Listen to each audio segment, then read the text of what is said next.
Remember, realists believe they are.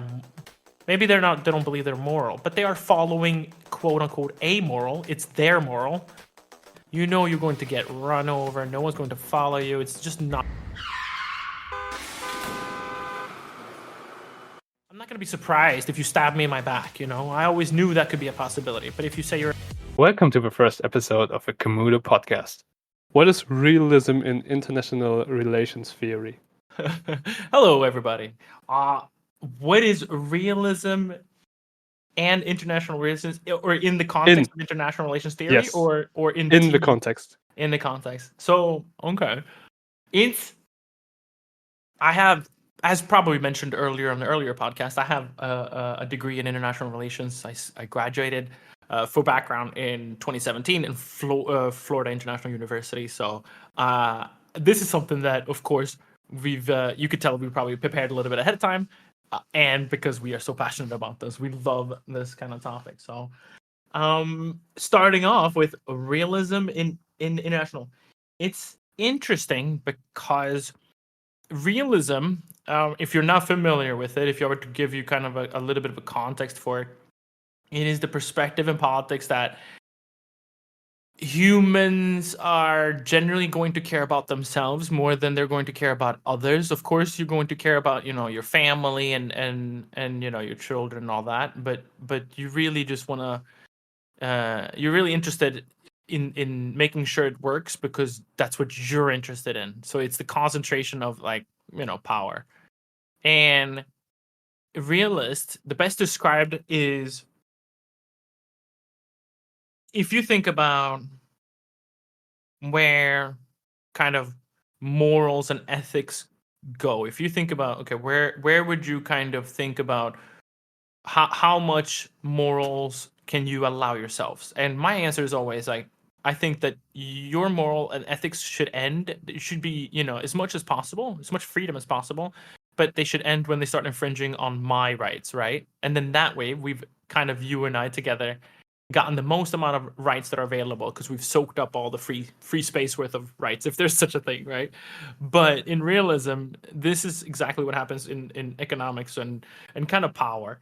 So if you, for example, have a country, that country wants to rule the waters around it, as an example, there is no set rule for exactly where the country can end and where international water starts. Okay, so if you are, for example, in the United States, that is generally considered, I think, 200 miles from the coast is considered international waters. And before that, they patrolled those borders and those waters. They consider them to be their own. But for example, if you go to China, or if you go to, maybe, for example, British waters, what they consider international waters might differ. So, for example, in realism, then, if you are a country, you might want to argue, because it is in your best interest, that your border actually goes 500 miles out in the water, and everything that's inside of it is, belongs to X country, and all the fish and everything inside of it belongs to X country, and there's nothing you can do about it because the water is international, right? So a realist would always try to take as much available to it as possible. So they always work in their best self-interest, like for example, Trump's, America first kind of policy. That is, a bit realism in there, because you're acting in he's saying to the entire world, America first. What does that mean? That means, power and self-interest first for America. So if you are most of the rest of the world, you are not America, which means most of the rest of the world is not on his side, if you think about it in that way, which is kind of interesting. Is that a good thing or a bad thing? I mean, it sounds kind of bad because you could have many enemies. Yeah, yeah, for sure. You could have a lot of enemies, and someone who views as realist, who practices kind of realism, or believes that is, that is right. That, why should you tell me that I can only have 200 meters out in the water, or 200 miles in the water as my land?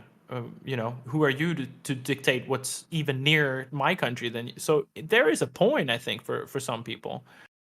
um, you know, But what is the advantage of realism, or like why would why would a state use realism? to self-preserve and grow and and yeah, exert power over not only itself but also other states, for example. So Um, so that's basically a strategy, or I kind of call it strategy, a to theory. survive, Yeah. survive and conquer. Yeah, it is. Yeah, it is exactly. Yeah. Like a better example maybe, and you and I we've talked about this before, is maybe if you were to think about it as we're starting, you and I would both land on planet Earth right now, okay? And you are going to create a country over there, and I'm going to try to create a country over here. If we start with a village or whatever, and maybe there are a bunch of other peoples on this planet, if you're thinking about, okay, what Mhm. would you do as first kind of priority, if you will? And Yeah. go ahead, So yeah, I want to hear your answer. so so the first thing I would do is establish a military force, Mm-hmm. because so I could kind of like start gathering resources or start building something with the limited things that I have. Mm-hmm. But whatever I find, whatever I build, if I cannot defend it, then I'm not sure if I can call it my own. If Uh-huh. that's really my property, if that's really my belonging. Uh-huh. So like other people, or like in this scenario, in this example, your state could just take everything that I have if I don't Yeah. have a military, so I have to defend it. Right. And after I have the ability to defend my stuff, I can say with confidence that I own this. Yeah. Because you can protect it and therefore it is yours. That's how you view it. Yeah. So that is a perfect approach of realist. That is a realism. That is most countries would start with gathering. Some countries would start with, okay, well, we need food and shelter for survival, so they would start with that. Other people would start sitting down and trying to commune with each other and figure out who is good at what is each other's strengths, so that we work towards our strengths, and then they would strategize that way. But I'm just like you.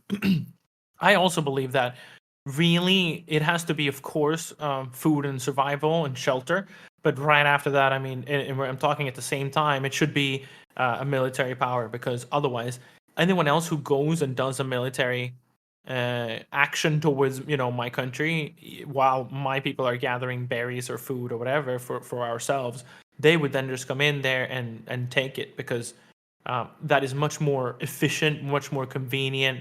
And if you really only care about your self-interest, you only care about your own country and your people, this is a strategy that would be very, very powerful. It'd be very hard to argue against this. I'm not saying it's the right thing to do, but what I would like to convey is that you have to realize there are many, many, many, many people who make governments this way, who vote this way, who believe this way, and there's nothing really wrong with that. It's just the fact that you should know that people think this way. So the more you know about these different political international relations theories, is that you will identify them kind of in people, because these are ways of thinking and they're quite well thought out. So yeah, I'm glad you're asking this. Realism is one of them. There are lots and lots and lots of fascinating ones that we will talk about. We will see if we can hit some of them, maybe this podcast, and then we will do more podcasts on different theories, and we have so much we want to talk about. Logical fallacies. If you don't know what that is, you should Google it. I want to do a full talk about that. So yeah, lots of fun things. But anyway, I wanted to back to the topic. I wanted to mention that there is in realism. I would be amiss to not mention this. I wouldn't have gone to school if I didn't mention about The Prince by Machiavelli. Machiavelli was an Italian political theorists, if you will, His first name was Niccolo, and I believe he sat in jail while he wrote the Prince. But don't take my word for it. We would have to look that up. But I'm pretty sure he was going through like quite torture in some parts of it. But the Prince, anyway, was about what realism is, which is it's pragmatic. It's do whatever you can to always stay in power. And that means, accordingly to Machiavelli in the book The Prince, you can also be cruel or deceitful, because you have to think about it. If you only really think about it as a sociopath or a psychopath, if you really only think about what you can gain, you can sleep with that girl, or you can cheat your boss a few $1,000, because he's not going to notice, or if you think you can get away with them, really, then why not do them? There are, they think as long as it's for the quote unquote greater good, which might be you or your family, and it's worth it. I know some people I met in America who kind of took stuff from people, and they said if they didn't, these were very poor kids, they said if he really valued it, he wouldn't have left it out like that for me to take, and him not even noticing. He's they argue that I would never leave my personal belongings, like this, because you never know who's out to get you or whatever. And then he himself is the one who's kind of stealing things from other people. But that is a way of thinking. That is a Machiavellian. Holy Yeah, shit. that's a Machiavellian Okay. way of thinking. He rationalized it to the point where it made sense that everything that is unattended for is yours, because clearly they can afford to lose it. So it must not be that big a deal. But to him, since he's poor, he thinks this is much more valuable to me. Therefore, if you think about it as what's fair or so, he thinks it really belongs to me. I will use this iPod much more than that rich kid is, or that rich kid's parents will replace it tomorrow, whereas I will never have an iPod in the rest of my. There's these kinds of thinking. So it's a bit realist there. Wow. So do you believe that it's fair if I, for example, I don't know, like leave my smartphone kind of wide open, or just let it on my coffee table or so when I'm at a restaurant, and you just take it? That would be fair? No, I definitely don't. I don't think so. I can't. I have a hard time understanding it. Basically, I like the thought. I understand the theory, but I can't relate. I cannot make it make sense, if you will. More than so that I can repeat the words to you. Because yeah, I don't relate, and I don't understand. Personally, I'm one of those people who do leave my phone and stuff, in all the worst places, and sometimes I forget them. But fortunately, things have not been stolen from me. But just Not yet. it's just a matter of question of time. I should stop doing that. By the way, that is a it's a Okay, bad deal. let me quickly give my thoughts Yeah. on that. Okay. Right. So there are psychopaths and sociopaths in our society, right? Yeah, we know that for a fact. They account between 1% and 3%, depending on who you're listening to. I think. Yeah. Yeah, this is a fact. Yeah. Um, and if we say, wait, psychopaths and sociopaths, these are bad things. These are bad traits. Mm. Why did evolution not take care of that? And Mhm. my answer to that kind of is, um, if we don't look at the evolution of a single person, but the evolution of human society, then for a whole society, it is kind of useful to have a small percentage of psychopaths and sociopaths. Just a small percentage. Obviously, if the percentage is too high, then like shit's going to happen. Like more criminals, more crime, more theft, more murder. So too much is bad, but to have some small amount of psychopaths in society is kind of good. Because Yeah. yeah, In a uh, weird way, I agree. I I think statistically the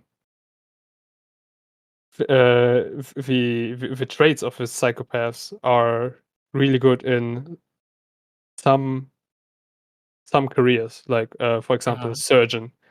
Uh-huh. Like if you don't give a shit about quote unquote, Yeah. yeah, Nicking an uh, artery, you yeah, become quite y- good at your job because, yeah, you have a yeah, steady hand. yeah. Like I, for example, if I hear someone like crying or like whimpering in pain or so, then I would get really really nervous. But Mhm. for a psychopath, for example, would be like, yeah, okay, yeah. I mean, it's just another Tuesday, Mhm. Exactly, something yeah. like that. Yeah, Yeah. and also if there's always the possibility that there are thieves that steal your stuff, then you get more cautious. Yeah. When yeah, society gets more cautious, and Yep. it's always good to be a little bit too cautious rather than not cautious, because like if kind of another culture comes or people from the outside come and they have the habit of stealing stuff from you, then Mhm. it's good if you have the habit of being cautious all the time. So yeah, these are my 2 cents Mhm. on But then to play the devil's psychopathy. advocate, I would say, don't what would be the benefit of that? Like, so let's play with a thought. What if there were no thieves, no sociopath, nothing, immoral, if you will. People are always bound by honor, by their promises, they always fulfill them, etc. Most people would then argue, isn't that a better society than having to look after your things and having potentially things stolen from you or vandalized or whatever? It would be a more convenient, a more comfortable society, but Mhm. uh, comfort breeds weakness. So like the society would kind of become weaker because it doesn't have the habit of being cautious. It doesn't know how to deal with things when things get stolen or things don't go the way they are supposed to go. Yeah, So instead of um, completely getting rid of bad actors, quote unquote, statistically having I don't know 0.5 to 1% of bad actors to kind of remind you that there is the possibility of bad things happening.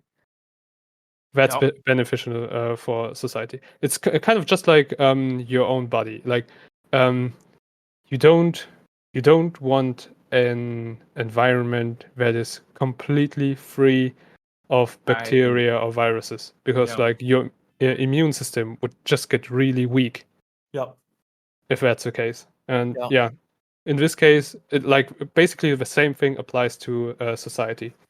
Your society would get really weak um, if we if people don't think of the possibility of thieves. yeah, So ideally, at some point in the future, people would be conscious enough that just the thought of a thief would be enough for them to be cautious. Like if you see that in a movie yeah. or read it in a book, if that's enough, then that would for me basically It's be a deterrent. perfect. Uh-huh. But like most of the time, yeah, people only learn when there's real damage done. Yeah. When And yeah. I agree with you again because I think that life is difficult. I always say life is difficult. It is. It's difficult. Everyone's got struggles all the time. Literally, no one is free of all the struggles at any time. It's always literally in there in our lives to some degree. But I think that's exactly why it needs to kind of be around, because even if those people are not around, shit happens really in life. That's just the way it is. And what is it that they say? They say a bird. Oh, I should probably Google this one, but it's like a bird trusts its wings. It doesn't worry about the gravity of or the fall because it trusts its wings. It doesn't matter how. It's like something like it doesn't. The Yeah. bird doesn't care about the weak branch breaking because it knows its strength in its wings. Something like that. It just Yeah. means if you worry about your capability and being, strong, as a competent, capable, then relatively your worries have gone down there. I thought about it when you were talking too, that there is, of course, the old quote. I'm sure many people have heard it, but it bears repeating. If you've never heard this quote, it changed my life. But G. Michael Hopf, from Those Who Remain, he said, "Hard times create strong men create good times create weak men, and weak men create hard times." It's cyclical, right? It is kind of true, don't you think? Okay, I would love to talk more about this. Let's hear it. I What do you would think? I would agree with parts of it. So hard times Mm-hmm. create strong men. Strong men create good times. Good Mm-hmm. times create weak men. And then I would say weak men. Mm-hmm. Okay, I mean, yeah, weak men do create hard times because they fuck up a lot. Mm-hmm. But after that, it's more that strong men are revealed during hard times. Because Mm-hmm. you, They had to come out. They had to be if forged through everyone fire. what say again?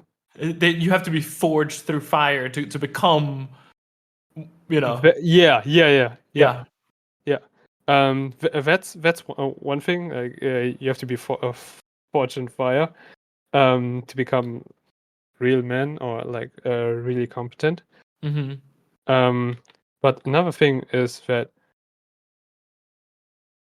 it is revealed in the sense, like a strong man is revealed in the sense of people only notice when someone is really competent when things go down. Like a Mm-hmm. competent person will still be in control, Yeah. and like a less competent person um o- only is only successful when things are going well. Mm-hmm. So kind of um I don't know, let's say the Titanic, for example. Okay. Let's say there are two captains on the Titanic. Okay. Mm-hmm. And during the first, I know, during the first half of the journey, Captain number one Mm-hmm. is is navigating the ship. Mm-hmm. Nothing happens. Okay, everything's good. Like it's good weather. There's no iceberg. Everything's good. Mm-hmm. So on the surface level, someone who looks at it on the surface level would say, "Yeah, that's a good captain because like there was no accident, right?" Mm-hmm.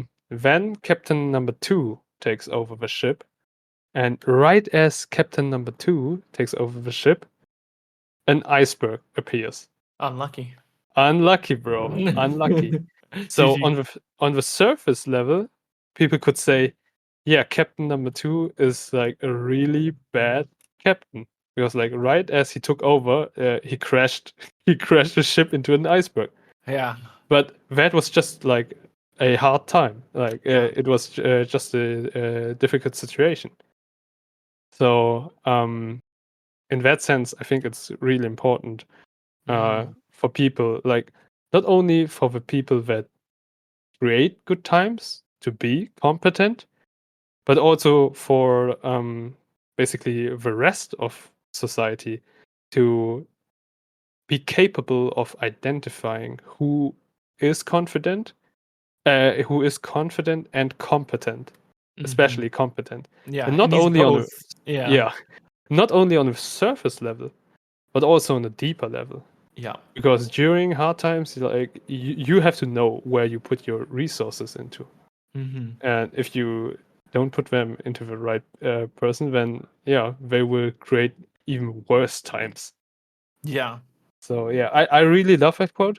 Yeah, I would just modify it in that sense that um, hard hard times reveal strong men, and therefore people have to look really carefully and understand deeply who is really a strong man or It's interesting to competent. hear you say it because the way I take it is a little bit different. I mean, it's very similar, but it's a little bit different in the way I view it. And I think for me, it was more like this. Imagine you have uh, a celebrity who gets very rich and becomes very famous, has a kid. This kid comes out to become a trust fund kid who is rich, for example, Yeah, usually.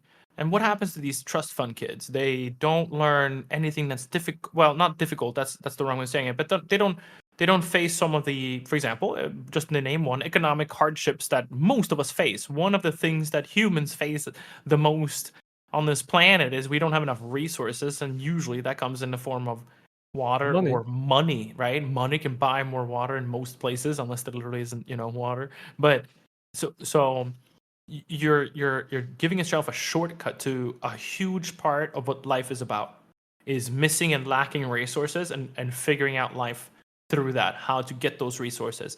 And we're all missing resources in one way or another. It could be through love or our parents' approval, or it could be, educational goals. It could be become a millionaire, or it could be a million different things. But um that's what makes me a little bit worried, is that those come out and they become kind of trash people, excuse me, but uh and then it becomes, then what the children they would have then after that, what kind of lessons are they going to learn from their trust fund dad? It's not going to be great. And I feel like we see that sometimes on celebrities and things, on Hollywood TV in America is the what that looks like in real life. So, and then, or that's one way of looking at it, or I think about it as in times of war, in again American history, for example, you go through various stages of economic boom and various hardships. So like 1929, for example, you had the economic depression in America, where a lot of people lost all of their life savings in the depression, where people lost all their investments and they lost things. All of the stock market just crashed to zero. And then they have world wars, and after that you have huge prosperous times where everyone's thriving. Economics is great, in most countries, and the world is a better place. If you measure the world in most kind of statistical data, it's like, in general, it's always, every year it's a little bit less war per capita. Every year it's always a little bit safer, and life is a little bit better because you can, more people have access to water every year, more wells are being built, etc. So it's always, generally, if you're looking at it, look at data, the world is always getting better, even if it doesn't feel like it. Data shows this. So, but it's yeah, I think it's cyclical. So you have this where you need this hardship that you're talking about. I think the people that I tend to like the most in life are always people who seem to have had difficult lives, difficult mentally, or they have difficult kind of a difficult way of going through life, because they get so much unique experience. You can see it all the way through their personality, the way they talk, their experiences, their viewpoints. It comes through very obviously and very quickly. But the people who I met, on the other hand, who were quite fortunate in life, who had parents who stayed together, they had a house, and they always got all the toys that they wanted, and everything was great. It's lucky for them in that sense that life is cushy for you. But life is relative. The worst thing that's happened to you is the worst thing that's happened to you. In a trust funds kid, that could be, you didn't get the cereal that evening, and that's, a tantrum worth. But if you are a poor kid, getting food that day, on the other hand, might be like an awesome thing, and life is just looks very, very different. And yeah, it goes through these cycles. That's my view and take on it. Yeah, I think it's a really good take, and that's something kind of, as you said, that not only shows in a person, but also in economics. There are also these boom and bust phases where good companies, like companies where that are that have good leaders, good leadership, they will survive even when there is an economic depression, even when there's a recession. So during boom phases, like for example, the dot-com bubble, like there were so many companies that apparently made millions of dollars and were worth billions or so. Oh, maybe not billions, but multiple millions. But in the end, they were just kind of riding the hype back then, and that was the only reason for their success. And without that hype, they wouldn't have made it anywhere. So that's kind of a thing that you see in many different things. Yeah. I wanted to, if you allow me, I wanted to go back to the realism, because you were talking about a good point, which is it's so foreign, it's so weird to think about. Most of the, if you have never heard of the things we were just talking about, you know, how someone can be so quite ruthless, you know, it's hard for us to understand. I think the reason why it's hard to kind of relate to is because we don't live in an anarchic kind of system where the for example, you and I right now, we're sitting under literally rules, laws, rights, obligations, norms, and normative behavior. You know, when you know, norms, for example, I try not to interrupt you when you talk. For example, that is a norm. That is something that is normal and normative behavior. We stand in line, for example, that's normative behavior. And then we have rights and obligations. I have rights and obligations. I'm under laws, of course. Right now, we are recording. We have certain laws that have to be followed, of course, and rules as well, which are, you know, a lesser form of law. You might have house rules or something like that. So there really isn't a place where there is no unaccounted for power, if you will. It's not like in maritime law where if you are, you know, X amount in international waters, you can now start gambling because there's no tax on international waters because it doesn't belong to anybody. So there's a power vacuum there, you know. But we don't have power vacuums in our personal lives, so it's hard to kind of relate and think about, I think, for some people. So if it's weird to think about and it seems ruthless and it seems really chaotic and foreign, don't worry, it makes sense. Most people are like you. Most people, fortunately, they wanna, you know, they wanna co-op, right? we wanna get together. We wanna have an alliance. We wanna find things that are together. The reason why you and I are recording this podcast is because we like our cooperation. We like you know, talking to each other. We like hanging out with each other. A realist, for example, would only hang out with each other if there was a motivation of some kind that was deemed valuable to that individual. And when that motivation disappears, so does our alliance, because a realist, for example, does not believe in diplomacy. Diplomacy is right, is two countries who sign, maybe, let's say, a war pact, for example, that if something happens, they're going to cover each other. And when the war actually happens, you know, it's frequent that no one comes to your aid because you're being threatened with nuclear wars or whatever, and you don't want to get involved in that and risk your whole own country. So people who believe in realism, they realize that diplomacy are quite laughable because there's no motivation to keep their end of the deal when shit actually goes down. And again, that's hard to argue with, right? That there is a good point to that. A diplomacy is just promising that in the future we will do something like that, but you don't know what the motivations or the circumstances are going to look like. What if you promise that you're going to cover this country, but at the same time your people are starving, or, you know, you can't cover that bill?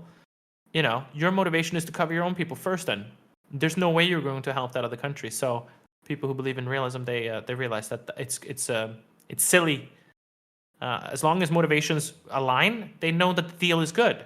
If we have a win-win situation, you know, I import groceries to my store, I charge a profit, profit on that. Then you come to my store, you buy the groceries. We call this good business. But if you and I don't have an accord, meaning there's a different business, for example, that down the street that sells the same shit I do but cheaper, for example, then your motivation is to go to him, unless you maybe value my relationship or you value our business deal or whatever.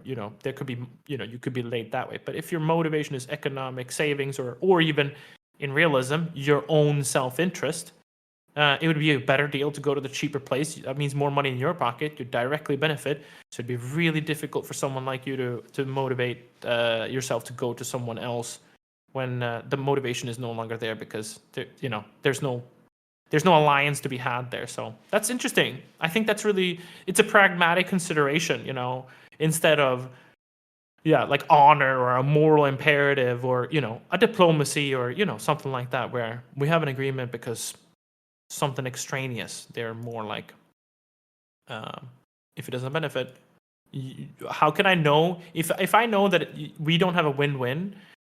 Number one, how can I know that you're going to not back out of the deal? It's not safe for me either, right? It's not safe for either of them. So that's kind of the point. Well, talking about morale, there's something called Kantianism. Yeah. And in Kantianism, the highest virtue is goodwill. Can you explain that? And after that, answer the follow-up question: is there goodwill in realism? So first, what is goodwill in Kantianism? I'm sorry, I can't even start there, because I feel, I just got done explaining realism. You would then have to first actually start with, what is Kantianism? So do you know what Kantianism is? Do you want to give me your version? I can help you to see how far along you've gotten. I can't tell you what Kantianism is. You cannot. Okay. Yeah. You just heard the term. Okay. Yeah. Okay, so maybe that's better, because then if we're a listener and you're not familiar with Kantianism, I think it was Daniel Kant. Let's see here. Immanuel Kant. Thank you. Immanuel Kant is his name, and he came up with something called what we named Kantianism, or the deontological approach, which is really another ethical or a moral way of looking at the world. And Kantism is very specific. So I just said, there are no moral imperatives in realism, for example. Kantianism, there is a moral imperative. There is, and what that means is there is a law of sorts, I guess. It's an ethics and a moral that you follow regardless of the situation you're in or the outcome. Okay. Mm-hmm. So you follow this just like you would follow, I guess, God's 10 commandments, for example. You follow them, right? You don't question when they fit. You don't question what time you should follow the 10 commandments. They're just always there. That would be a moral imperative, right? In a non-religious way, in Kantianism, it's not religious or a religion affiliated at all. It's actually quite logical, to the point where it's almost maybe too logical. The way I can best describe what Kantianism and the deontological approach is through the very famous Axeman example. Have you heard of the Axeman example? No. Can you tell me more about that? Okay, so this one's interesting, because so let's imagine that there's a mean person with an axe, and he comes to your front door, to your house, let's say. And sometimes people, I've heard stories of, like, I've heard the Axeman example as your wife, but in this one I have it's a best friend. So the Axeman comes, knocks on your door very politely. He has a sharp axe on him. You see that he has a sharp axe on him, and he says, "I'm looking for your best friend." He's hiding in the closet, and this Axeman wants to harm him. In the deontological approach, there is a moral imperative, like a golden rule, and that is always tell the truth. So, according to Kantianism, you should tell the truth, even if it means that something bad will happen to you. So even though the Axeman might hurt your friend that's hiding, you would still say, "My friend is hiding in the closet," because that's what the rule says, and you must always tell the truth no matter what. So I guess I'm fucked. So if you are if you're moral and ethical, you will let your friend die. It is not immoral, as most people would probably imagine, to let your friend die if you subscribe to this thing. Another way of describing it is, if you are allowed to do something, or rather, if you're looking at a question and you're wondering, is this moral or ethical to do? For example, is it moral to throw out a banana peel out the window when you're in a car? What do you think? Is it fine, or do you think that's immoral? What do you think? No, it's immoral because like it makes the street dirty, and yeah, someone has to clean it. I That's meant shit. more like maybe I should, but I meant more like if you're on a highway, for example, and it's just miles and miles and miles of highway or country road. You've just Yeah. eaten a banana because that's the snack, because that's how many hours you're in the car, and at Yeah. the end of the day, you it's a green field. You chuck that banana peel out the window. I meant more like that. What do you think about that? Is that moral or immoral? Banana peel it's gonna break down in the soil eventually. It's not like plastic, but you are throwing something out the window. So I'd say honestly, I'd say it depends. If I see uh-huh. that the I know, let's say I see a bush right next to right next to the highway, Uh-huh. and it's full of trash, that Uh-huh. bush, then I'd say no, I wouldn't throw my banana peel over there. But Mm-hmm. if there's not much trash, then I'd say yeah, I'll hide it underneath a bush Uh-huh. so no one Okay. sees it. So Yeah, no one sees it. Okay. yeah. I think that sounds moral to me too. In Kantianism, the way they view it is if you are allowed to do something, everybody is allowed to do it. So the thought process is if you are driving out the window and you imagine, you can pick a road, in your country, for example. Think about a country road that has some traffic on it. Think about how often you think that you would be seeing cars driving by. Okay? Hmm. Now imagine you view those same people, but each time that car goes by, their windows open and a banana peel comes out. Now think about, what do you think that road looks like in 30 minutes? What do you think that Okay. banana peel pile looks like in 3 days? Okay, that's unacceptable. So that's how you view it. That is how Mhm. so if by definition, if you're thinking about a simple example, is would it be immoral then to steal? Or even if you go into, some people, they go into like a candy store and they put like a bunch of candy and they buy it, but sometimes they put a piece of candy in their mouth and they chew it even as they're like going to the cashier. If you would have to think about it, is that immoral or not? And it would be immoral because you would have to imagine what it would look like on the business if each person ate one or two pieces of candy that didn't get paid for. They would have to raise their prices in that candy store so that they don't make so much of a loss from all the people eating one or two pieces of candy each time they buy something. And then as a result, you have raised your prices. You have changed now, you've affected all kinds of economics and businesses and income and salaries on those people who work there, etc. So it has a huge impact on even small, tiny little immoral acts. So yeah, stealing a So pen that or an eraser would be hugely immoral. so that's basically a way of testing if something is moral or not. Mm-hmm. Yeah. And in that grocery store example, like one consequence of doing something that is immoral, like eating candy without paying it, would be that the candy store just goes bankrupt. Could. So, If they don't yeah, adjust, for sure they would have to. That's right. yeah. Yeah, it's Uh, really interesting, and so always tell the truth as a moral imperative, because what would it look like if everyone always lied or even sometimes lied? So it would be the only thing that's left is you have to be truthful at all times, otherwise society doesn't work, because if you're allowed to lie sometimes, everyone's allowed to lie sometimes. So yeah, I like that one. Kantianism. okay. So answering your questions then, um in Kantianism, the highest virtue is goodwill, and is there goodwill in realism?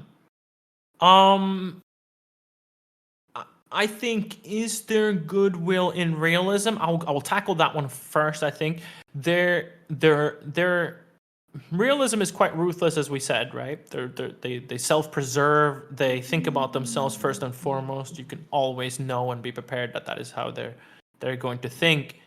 So in that sense, because Kantianism only allows you to always do the right thing no matter what the outcome, it is the opposite in many ways to realism. There are a few that are kind of the opposites of realism.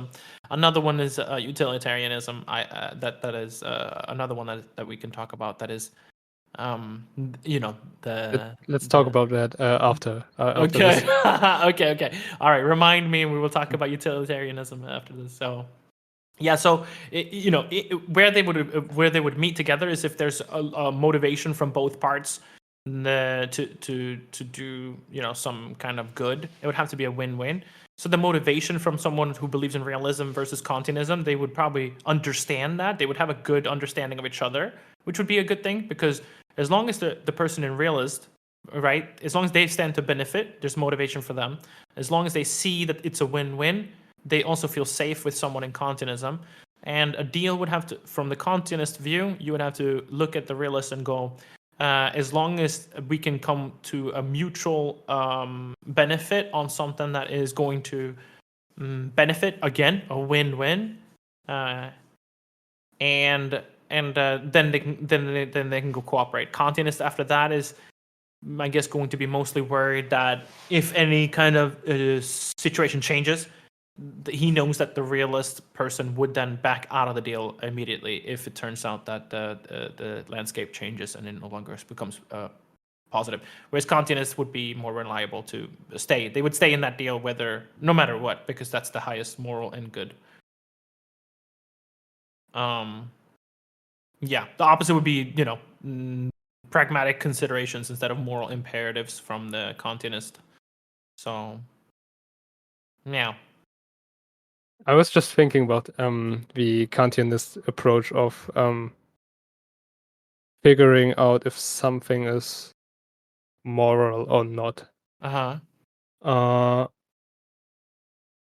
What if the question is it moral to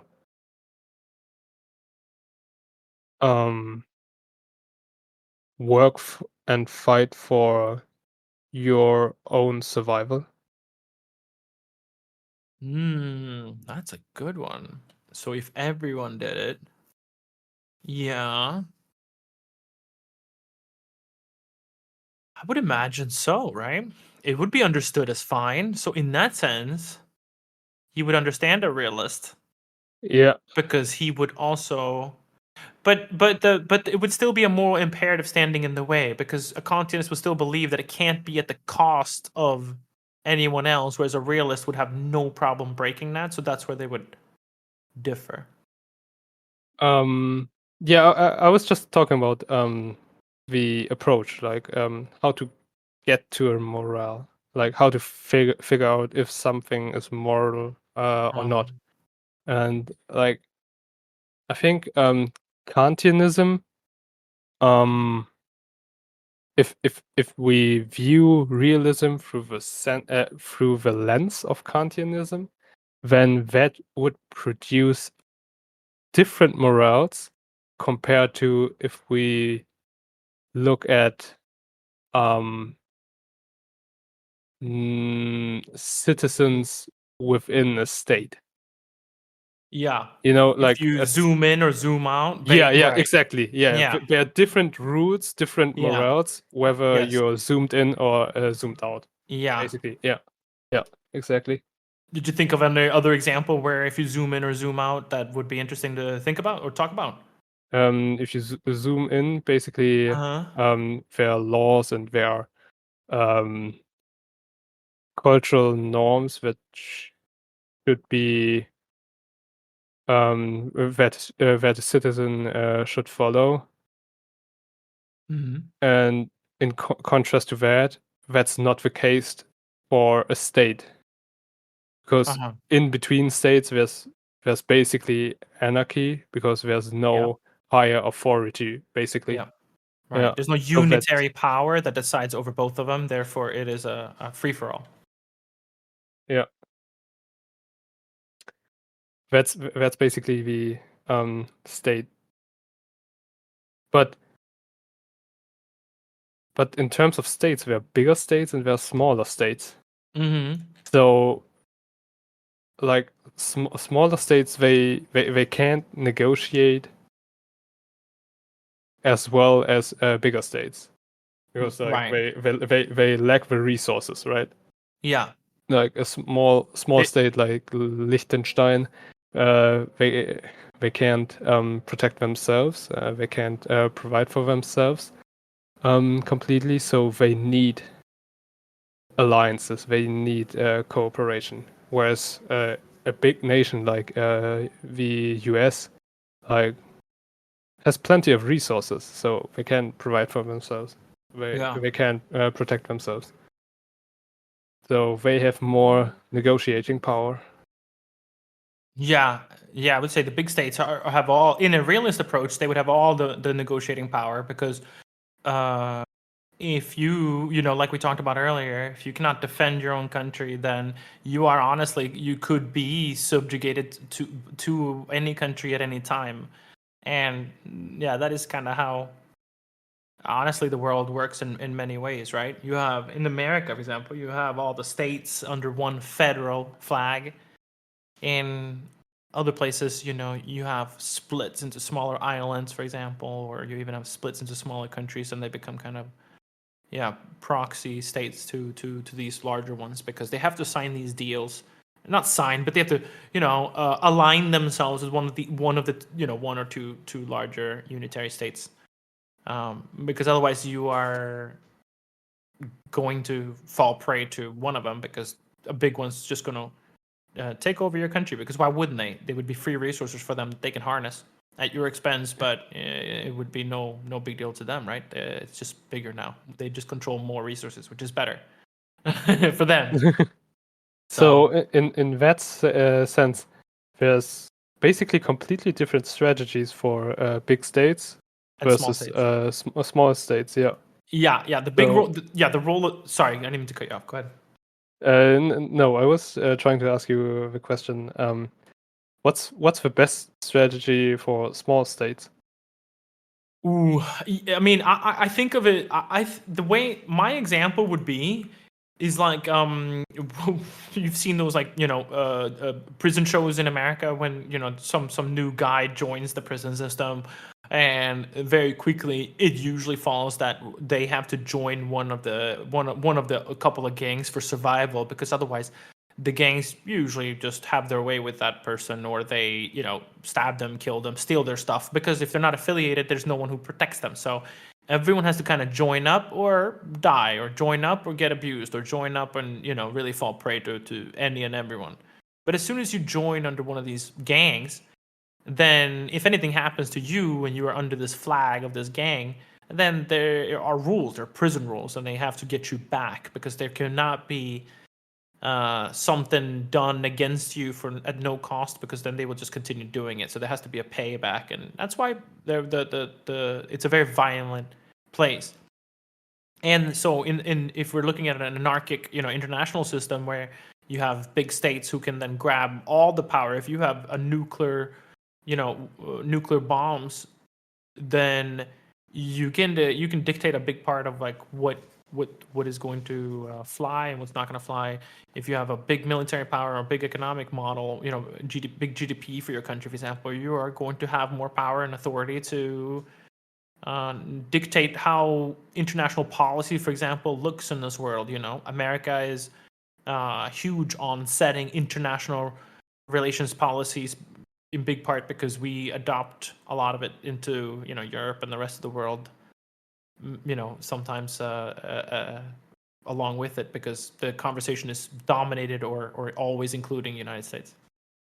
So yeah, if you don't want to be used in any and all, if you are a small country, for example, then you align with a larger one, and then you're screwed anyway, because then the larger ones, whenever they feel like it, they use your smaller state as a proxy war, because you have something called MAD. Have you heard of MAD? No. What's that? MAD means mutually assured destruction. It was the theory that because everybody has nukes, you cannot actually fire any of those nukes, because then everybody dies and it's a lose-lose situation. So it ensured that once we had enough nukes to destroy the entire world, actually more money was invested into conventional missiles and conventional weaponry, meaning non-nuclear, because you can actually send those missiles but you cannot actually use the nukes. Yeah, and it's the same thing with when you have these large countries. United States can only do so much to, for example, Russia. But if you control these smaller states, or even actually roll your military into these smaller states, then you can have a war on those grounds, which is just awful. Again, the small countries, that's where the war in the battlefield would happen, and that is also usually the case. So, I don't know when the United States received a missile from any of the countries it's been in war with last, into the mainland. It doesn't happen. Why is that? Yeah, because that's not where they fight the wars. They put all these military missile defenses very forward-like in the world, so that it specifically is safe where they are going to be. It's very strategically done. What are examples? Examples of what would you mean? I'm sorry. Examples of where this happened, that the war was not in the United States, but in other countries. Yeah, sure. Anytime that something like North Korea, South Korea would be an sure. example, I think. Yeah, North Korea for sure is a proxy to China. China all the time conspires with North Korea on things that it would be advantageous to say for China to say, but then also advantageous for the North Korea to do as well. So the reason why North Korea can threaten and pose so much danger to the rest of the world is because it's covered by China. So if anyone attacks North Korea, China has promised that they will send nukes. So that makes it, a completely different war and different kind of thing. But yeah, to answer your question, where have we? Yeah, America went into Kuwait, for example, Afghanistan and Pakistan. That was all, according to America, that was to prevent lives in well, for sure in America. They always say to prevent American lives in big part. So yeah, it's easier to have those wars in Afghanistan and Pakistan where you don't see it as much as if it was in, New York City, because then you see what happened, for example, for 9/11, 9/11. That footage is still being played everywhere. But, if someone gets shot in the street in Afghanistan, we don't see a video of it, or rarely do we anyway, but it happens. Unless Julian Assange publishes some documents. That is right. I don't want to date this podcast, but he was actually released yesterday or today. So he is now officially a free man. He has left prison. He was there for 14 years, I think, I believe was it London, Britain?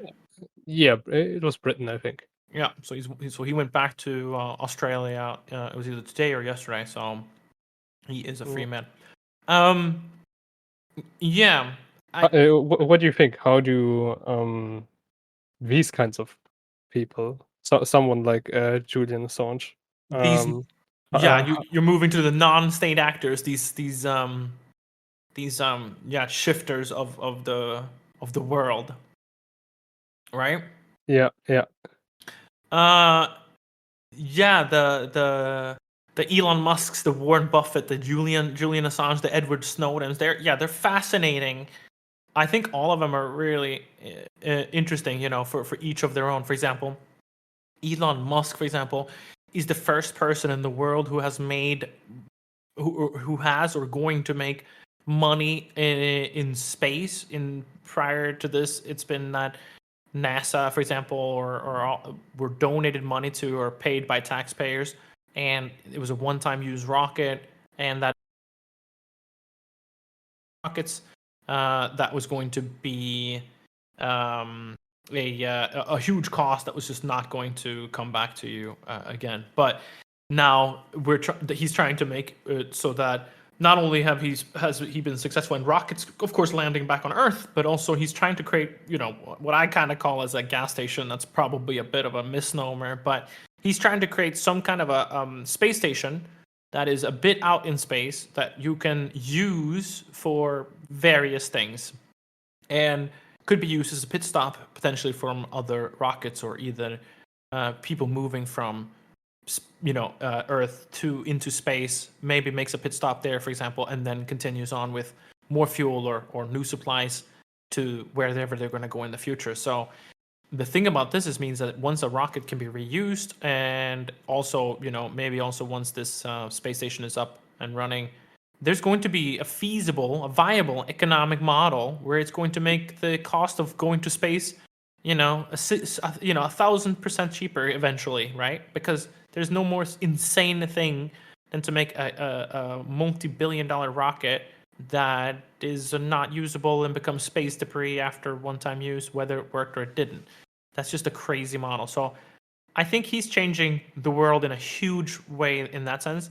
If we are to survive, I think due to solar flares or these, various things that people always say can happen to Earth at any given moment, we want to make sure we are on more than one planet so that humans can survive. So as far as non-state actors, Elon Musk, whether you like him or not, is influential in the world. So yeah. You want me to mention the other ones, or you want to comment on Elon?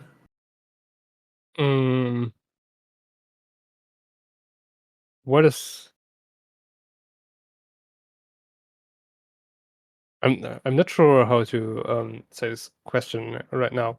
Okay. Kind of, what is his impact on other states? Like, how should states in realism treat him? How should they deal with him? I, Because I yeah, yeah, I think he has a couple of expertises, but one that is at least the most obvious to me, and I know from studying international relations that it is very difficult to deal with these MNCs, as they're called, multinational corporations, because they have larger economies than many countries, sometimes many countries combined. So you have to think about the power and the concentration of power that this amount of money gets you. They become these huge players. And I think as far as figuring out a lot of efficiency that we could do better, I think if governments could listen more to him potentially about how to be more efficient in expenditure, for example, be more efficient in how it thinks about things. I think that would be really important, because I think a lot of governments don't exactly know how to. Okay, I'll give a more. This is very general what I just said. I realized I will give an example so it'll be much more better and much easier to understand. So, okay, example of this that I think Elon could be useful to the world if he could somehow teach this. Okay, example of this. We all know about money laundering to Panama and all these various islands that are offshore accounts, right, where you don't pay your taxes. You know about this, right? yeah, Panama So Papers. yeah, so if for example you are a country, you're like America, for example, and you start raising taxes because you think that the rich are too rich. You start raising taxes. What they're going to do is they're going to move the headquarters of where they do business to another country, and then they suddenly pay taxes in that country instead. Now, it's a bit of a misnomer, because if you want to keep your business in the United States, they would still have to pay certain taxes and you could still get hit that way, yes. But in general, it's more about where you've located where you've been headquartered is considered where you establish most of your power for that corporation.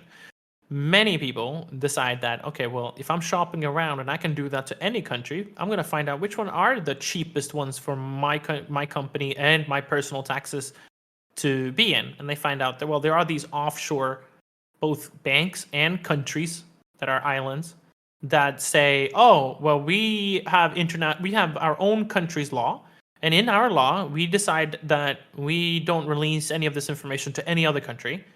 And we have banks here also, by the way. And people go, oh, well, that's amazing. You're not going to tell me how much money I put in this bank. And they're going, yep, that's correct. We are not going to report to any other country how much money you shove into this account. And so therefore it is impossible to be taxed, right? Because that's the end of that discussion, right? So that's how many of these rich people do it. So many people who say just tax the rich is not that simple. because of realism. They have an opportunity to just move to a different country. Yeah, maybe they don't like it as much as America, potentially, if they're American. But, I know already personal friends who moved to Mexico because it had lower taxes and less laws and more freedom, quote unquote, accordingly to themselves. And that was just to avoid, these huge taxes that come with some of these states. It's common. California, for example, has a huge state tax, but if you move to, something like Texas, for example, maybe you don't have a state tax at all, or maybe you don't have an income tax, or maybe you don't have these various things, so they become advantageous for you to go there. And interestingly enough, these states and these countries, they know that, because if they lower it, then you have rich people coming in there, and yeah, maybe they don't pay a certain tax, but now you have all their money. They're going to invest in local businesses. They're going to spend their money. They're going to buy a nice mansion that pays a lot of taxes. That pays the taxes every year. Maybe they spend a lot of money on a boat in your state. All these things yield a lot of money to the state and the government, so they know these types of things are advantageous, and rich people will go there and be attracted by it. So it's a problem of how to control multinational corporations in a fair way, where they're fairly taxed and they're fairly not getting away with these tax schemes. For example, Amazon is one of the fucking scammiest companies in the entire world. They had like I don't know how much in billions in revenue, but I know for a couple of years they don't pay not €1, not $1 in taxes to some places, because they know how to navigate the law. They have great accounting, and they donate probably to reduce the tax burden as well. And so you have a company who makes multi-billion dollars, and they literally don't pay taxes, and that's just wrong. So I would say that is my answer on how, if Elon Musk could somehow, he seems to want to do this, is what I'm saying a little bit anyway. He seems to be interested in wanting to show his view of what he thinks economic and regulation should look like. He talks about this, for example, with AI as well. He says that there should be an AI, it should be a body that regulates AI, because if we are not doing it now, and he's talking about it in an anarchic kind of international system again, he says, well, China will just develop it. So we cannot just go, we're not going to develop AI anymore. We're going to have to be competitive, or even number one. But that leads to this arms race, which needs to be held back. So there needs to be a body or sanctions or international law that dictates what you can and cannot do with AI, because it'll be so powerful, it'll be extremely dangerous.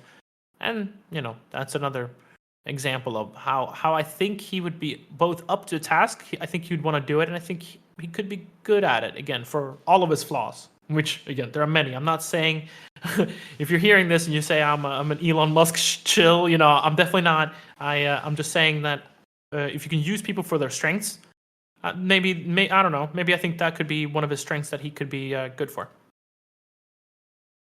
Okay. I'd like to go back to taxing the rich. Okay. What if the tax system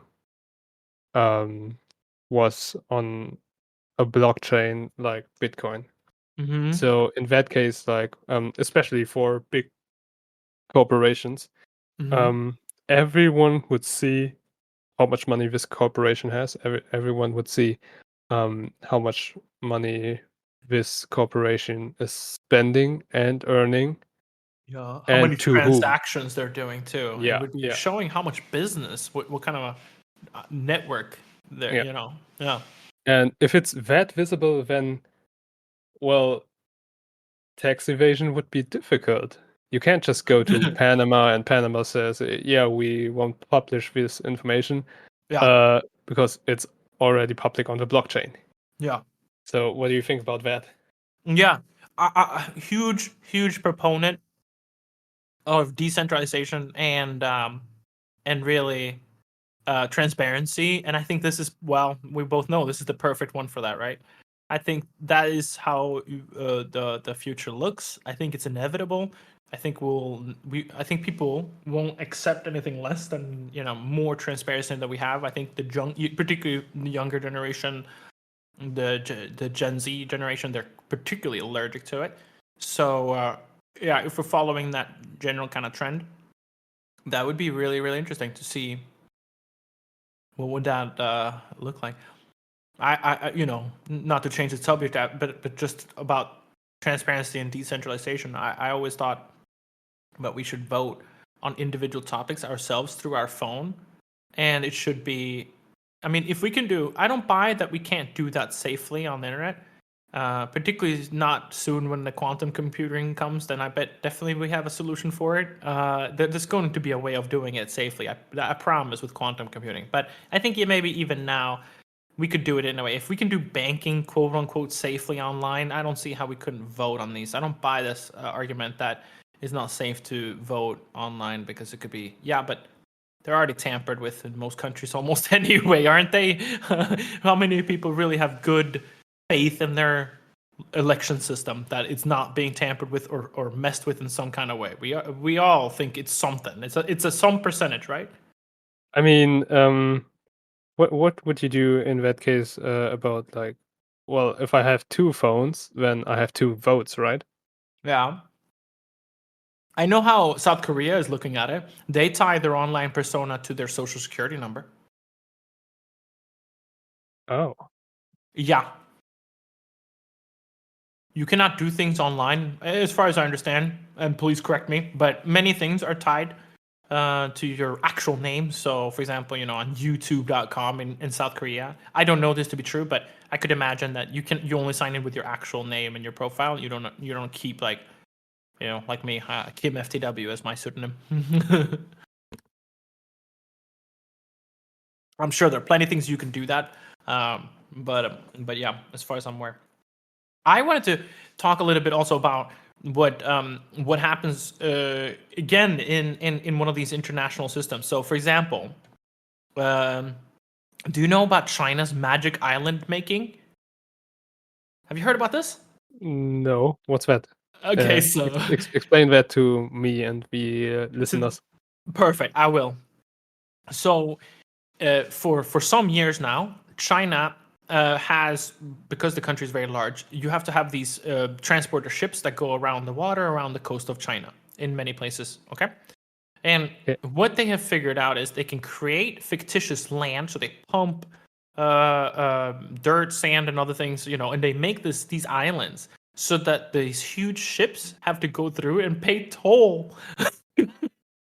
It's either pay toll and go through it, or go around, which costs X amount of fuel, because these massive ships are extremely heavy and extreme big engines and extremely costly to operate. So it actually becomes cheaper to pay the toll. But it's fictitious in that there's these ships that they keep investing in that make more islands. So they're just funding a huge and a bigger problem. Which, by the way, if I sound like I'm smiling, it's because I cannot believe that fact is stranger than fiction. Life is just banana. So they have described now that there is a new island-making ship that they've made.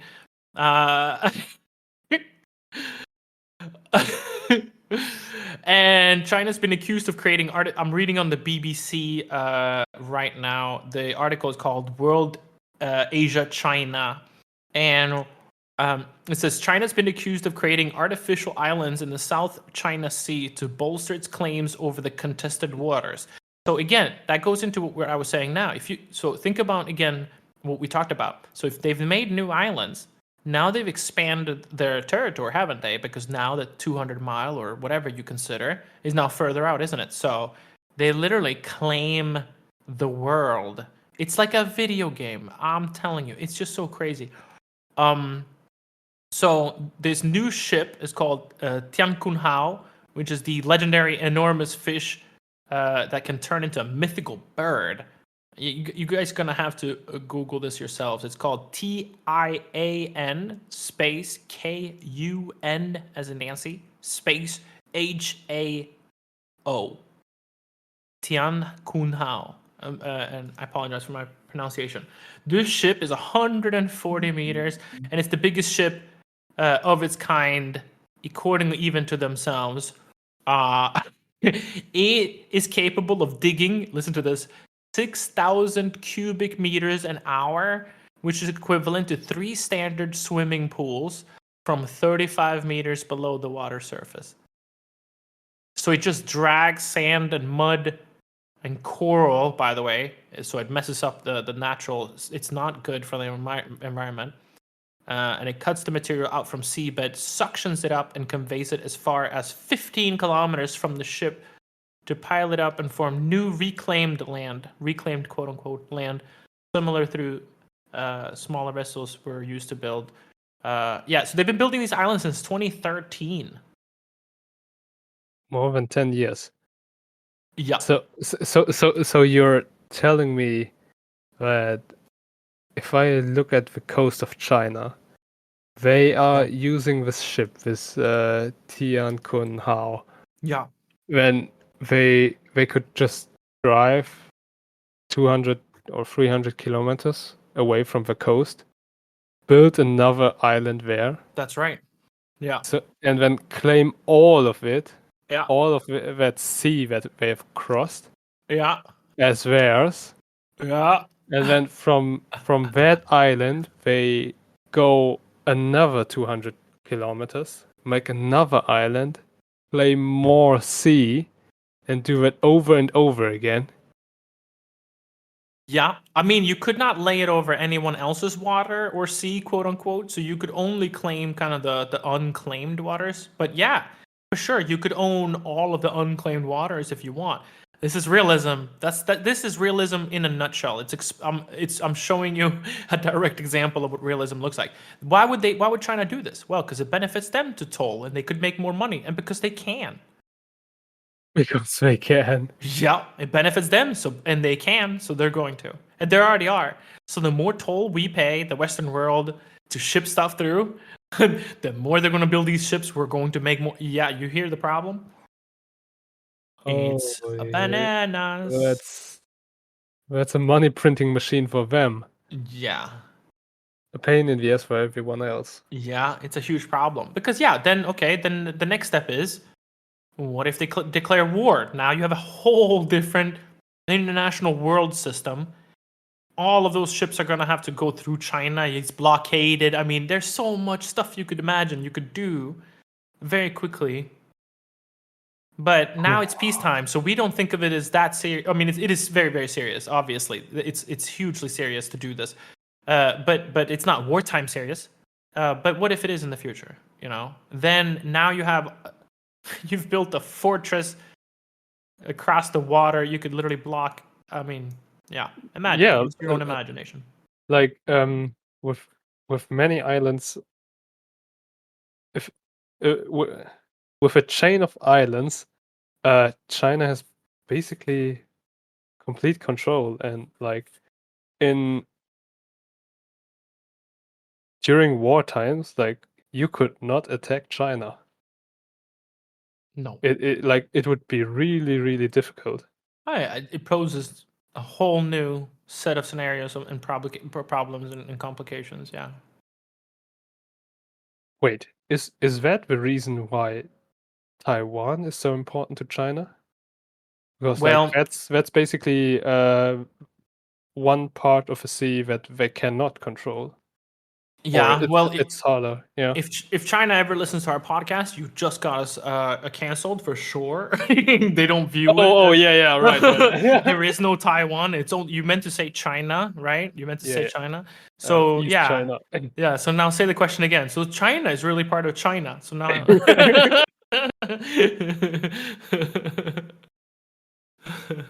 But yeah, of course. I mean, that's absolutely a perfect demonstration of what happens to these small proxy states. Taiwan, accordingly to China, belongs to China.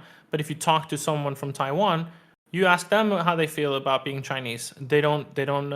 Well, if they would be laughing right now if we heard them. It's they believe it. Of course they do. Why would they not believe that they are their own? What determines if you have a small country and a big country? Those people inside of that country still might want to be sovereign, might want to have their own laws, might want to elect their own people. That's difficult when you have another country who asserts power over all of those legislative bodies, economic bodies, everything. Because you're a small country, how are you not going to be affected by that much of economic power, military power, etc.? Yeah. It's Wow. interesting. Yeah. I was thinking also about Julian Assange, another interesting non-state actor who, of course, has been flipping the world on its own. People are going to feel very strongly for or against him usually. It was the same thing when he was being released the other day. I was reading the comment section just to see where people are currently leaning. Is he a hero or is he, the villain? And it's still perfectly in the middle. Some people in the comments are, absolutely calling him a hero. How could it be illegal to release what the governments are doing when it's much more illegal? And then we have other people on the opposite side who say he committed a crime and he should pay for that crime just like anybody else. He's no special. It doesn't matter what he releases. He swore, or he didn't swear, but he released information that didn't belong to him. It was sent to him in secrecy. And that's been interesting, right? Because we've seen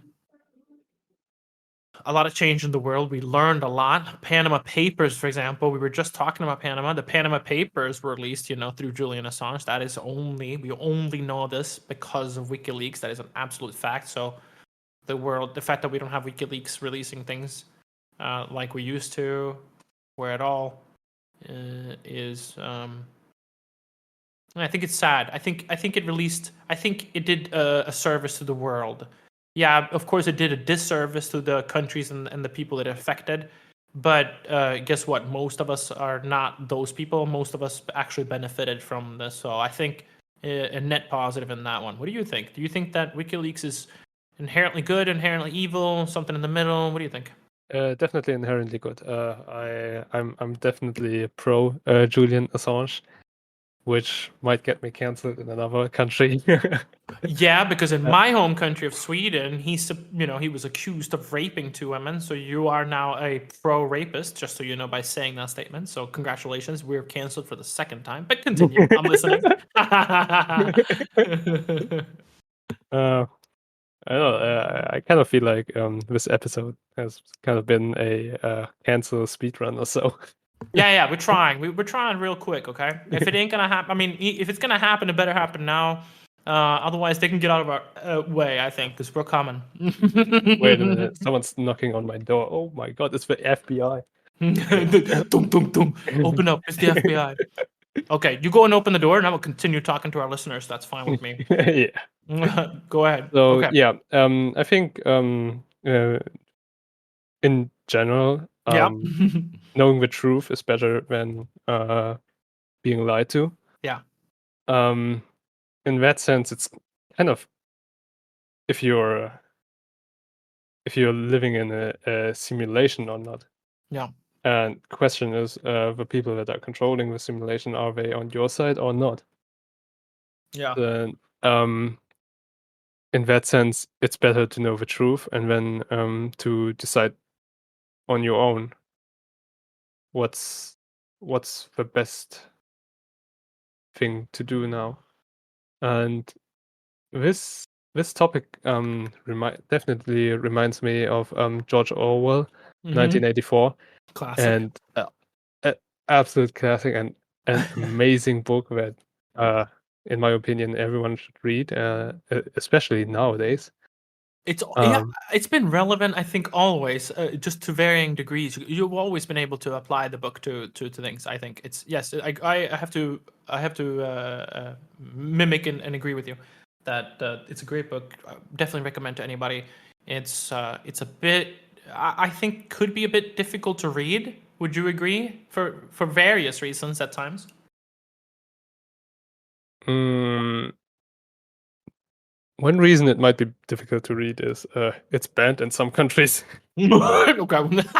Yeah, that definitely don't illegally import 1984 to your country if it's illegal, kids.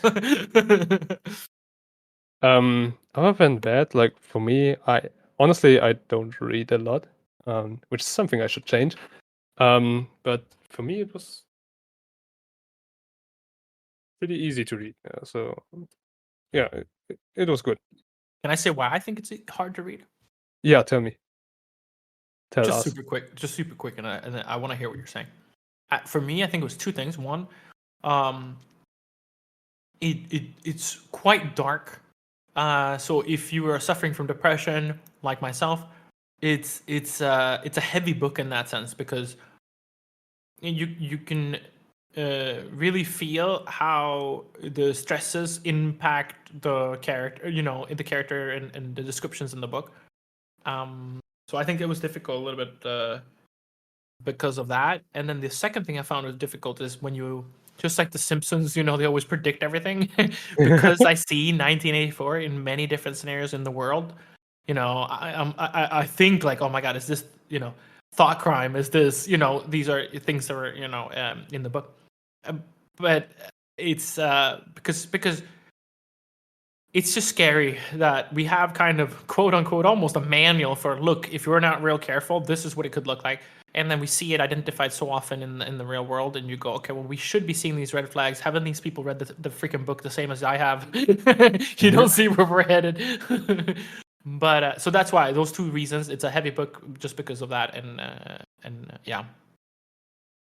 In case you suffer from depression as well, maybe you'll find the same. I'm not sure, but yeah, continue, please.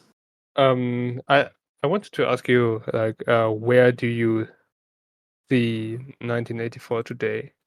Like, maybe there was something you said, like, hate crime, Yeah, thought crime. thought crime. Yeah, thought crime. Yeah.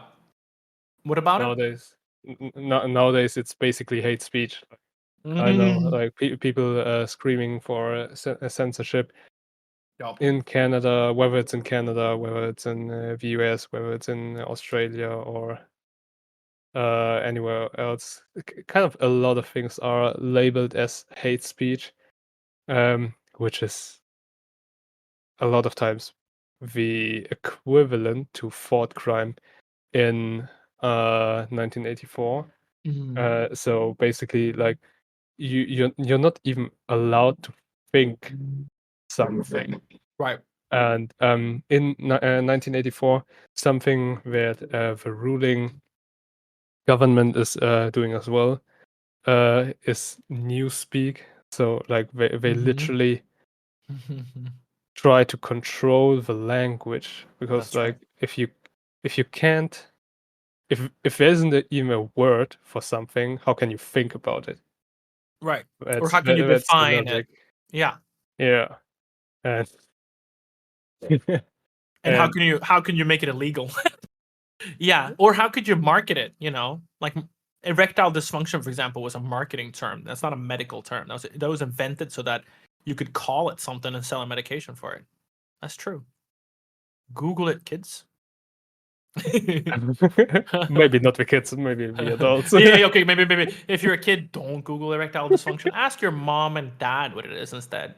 And then if they don't answer, just ask them until they tell you.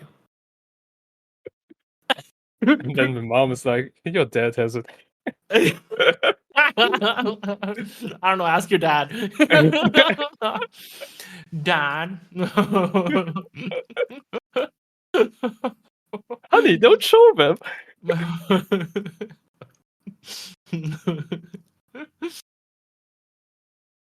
Yeah. Yeah. Yeah, talking about newspeak, I'm also thinking about the discussion nowadays. Like, oh, what is a woman? Have Yeah. yeah, did you get confronted with that, or have you seen that in social No. media or so? No. I mean, yeah, of course I've seen it on social media. But I haven't had any personal experience with this, and I went to university like everybody else, and I didn't see anything there either. So maybe it was just mine, and I'm sure I know it exists out there. But I really wonder how often do these people, with these sensationalist kind of like news, how often do these people actually really have these kind of issues? Like, or not have these issues, but how I just feel like it's, I don't know what to say about it really. To be really honest with you. Yeah, maybe it's a smaller problem than I might think because I'm like I see it in the media Uh huh. a lot in social media, but I But that is guess also where it lives. It doesn't actually live in the real world. That's what I mean. Because hopefully, yeah, I mean, it does. It does. Obviously, the news comes from somewhere, so clearly it does. But I'm saying, if you're reading the news all the time, you will start thinking that every single workplace should have, a men's, men's and a woman's bathroom, and also a non-binary one. Yeah, every job should have that as a law, mandatory. If you're starting a company, you got to start this, and you got to invest in this third bathroom. Yeah, maybe that makes sense in some places, but that maybe doesn't make sense in most places, because most workplaces may not have a binary person working even in it, or or maybe So I feel like these things are. They're a problem. It's a way to move the conversation forward, and by us talking about it in social media, that is a good thing. We get it. We move forward, and what we accept and what we no longer accept. Going forward, and that's great. But it's important to remember that the news sell eyeballs, right? They try to get as much attention on themselves as possible, and how do they do that? By all the sensationalist stuff that either makes you really upset or makes you feel some type of emotion, so that you will keep going back to them, like a roller coaster or an addict. So it's not so much, I think. I mean, I lived in America for 13 years, and I never experienced a lot of these things that I also see in news and social media, just like you do. I get very frequently people coming up to me, and they say, "My God, what is it like, growing up in America? What are Americans like? Do they really have X, Y, and Z?" And generally, it's always from some type of TV show or some type of reality, or some type of crime or some type of anything. And it's like that's they view that must be exactly how Americans are, and that's usually depending on what they're talking about. I can't relate. I cannot say it's experiences that I've had. Doesn't mean other people haven't had them, but I'm saying if you've lived there for 13 years, maybe I should have noticed some of them. Hmm. So That's interesting. yeah.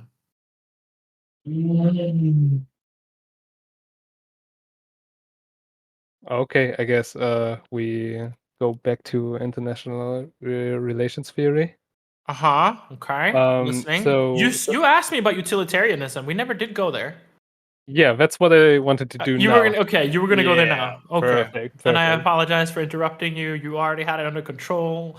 No problem, no problem. Because we were talking about the realism for a long Mm-hmm. time, and Yes. one other theory is utilitarianism, Yes. and I guess you want to talk a little bit more about that. I Tell us. love it. Okay, so if you are, if we've identified that maybe you're the realist, here comes mine, and I do change a little bit sometimes. It's true, but this is the one that I think is overall mostly fitting for me. Doesn't fit perfectly. I think no theory does, but in utilitarianism, if you've heard the term in international relations, it means the greatest good for the greatest amount of people. That's the moral and ethics that you derive all of your laws, code, and ethics and moral and obligations to. It is what is which each time you make a decision, if it is moral or ethical, it is because it is the best decision you can make that benefits the greatest amount of people.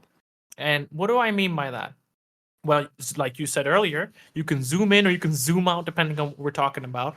And I have my favorite example, which is if you are, I call this one the bus stop car, okay? What? What it means is, if you think about it in everything, in what is the greatest decision or greatest good for the greatest amount of people, uh, you would then theoretically take that and extrapolate it as far as you want. But if you took it to the extreme, which I like to do in my when I fantasize when I'm bored, is you have to do it if it benefits someone, and the cost of you doing it is less than the benefit the person would get as receiving it. Okay, so a short example of this is, let's say we all know this. We're sitting in front of the TV, okay, and you have the popcorn, or the popcorn maybe is closer to you, or say the remote is closer to you, right? We all know this. Then you might say, "Hey, honey, could I get the remote?" And why do we do that? We do that because the person we think is closer to them, so it'd be easier for them to hand you the remote than it would be for you to either stretch over them or get up and actually, get that remote. So we accept this in certain things, but utilitarianism takes that to the further degree, and you can build a whole society with this. So, for example, if you own a car, you're on your way to work, and you are early, or maybe not even early, but you have enough time that you see a person who's standing at the bus stop, you can actually pull over, and it is in the general direction. You know the bus stop, is going to go on this road down the road, so you could easily then just pick up this person, or maybe you have 3 car spots. You can actually pick up 3 people from that bus stop. It is your moral obligation to do so because it would be easier and cost you less time. Maybe not economically, but it would be much easier for you to transport them in your car. You're already going in that direction. Your car already has 3 more seats in it. So it is your moral obligation to pick up at least those 3 people from the bus stop and take them as far as they need to go while it is still in your, general direction. But that would also change based on how many people and how much time you have and where you're going. So let's say one person gets off. Let's say 2 people get off, and then the third person is a little bit out of the way, but you look at your clock and you realize I can still make it to work and drive this person there. Well, you are going to have to change your direction and drive that person there because it'd be easier and quicker and less costly, maybe, then at that point, for them to drop them off, and they have to walk home there, walk that distance to their house because driving is so much more quicker. You have the better tool, you have the better means of the more efficiency of doing that. So yeah, imagine. How do you feel about having to do choices that maybe necessarily aren't your choices, but they are done so in the benefit of community or society? We watch Asians do this a lot, right? Particularly Japan. Before pandemic, we Westerners never understood why they wore masks, but Japanese people knew very well that they're very crowded situations. They're on very crowded trains, very crowded cities, and they know that if they have a sickness, it can be better contained and not spread to a shit ton of people if you who are sick wear the mask. As a Westerner, we think that's bananas. You're the person who's sick. You kind of cough. You need to breathe. It's annoying. It's, you're going to have a snot in that mask. It's disgusting, etc. But a sick person in Japan would make that choice knowing that, yeah, I am sick. And yes, I'm also breathing in my own sickness coming into that mask. But but we have to do it that way because if everybody did not wear a mask, they would literally all be cycling same. They all would be cycling. They're doing it anyway, but they would be cycling sickness at a much higher rate, as I'm guessing. Infection rate would be much higher. It would be much higher. Another one of this utilitarian. This is why I love Japan, by the way, because they adopt this thinking a lot. It's this group thing that they keep harnessing it. For example, in Japan. It is very common on a rainy day that you bring your umbrella from the home and then you leave it. You leave it at the office. You leave it at the train, maybe on your seat. You leave it on the bus if it's still raining and you don't need that umbrella. So you actually give your umbrella to other people. And in turn, if you get on a bus sometimes and you see an umbrella in that seat, it is your umbrella. You take that umbrella and you get to use it. And that is how the Japanese views umbrella. They belong to the community. It doesn't necessarily belong to you yourself as a person, even though maybe you are the one who bought it. So you might go then, okay, well, that doesn't make sense. Then no one should really buy an umbrella, right? But they do. That's what's so fascinating about it. They still realize that, again, the deontological approach.